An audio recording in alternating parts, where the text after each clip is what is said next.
So a couple months ago, our Bissonnet intervention team was out on our weekly outreach out on the Bissonnet track, and we ran into this girl who we began to build relationship with.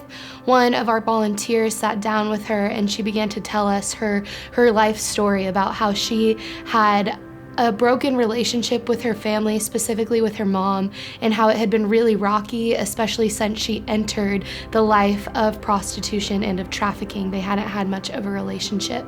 So as we're beginning to talk to her, she tells us that she's ready to exit the life and ready to start on a healing journey. So we pull her aside, we begin to pray for her, and as we're praying for her, we're calling resources to begin that exit that she said she was ready to do. In a wild situation, a bunch of resources just fell through last minute. We couldn't get a hold of people, and we knew that in that moment the only thing we could do is pray. And so our team began to pray, and in this time the woman who we were ministering to had gotten very discouraged, and she walked away from us. And so as she walked away, our team gathered to just pray for her, to pray for the situation, that God would make a way when there seemed to be none.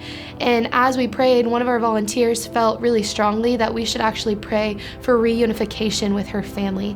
And as we finished praying, we got in our car and drove around to find her. And when we found her, she looked like a completely different person. She was filled with so much joy. She was smiling, and we went up to her. We said, "What's going on? You look so happy." And she said, "Out of nowhere, my mom called me and told me it was time for me to come home."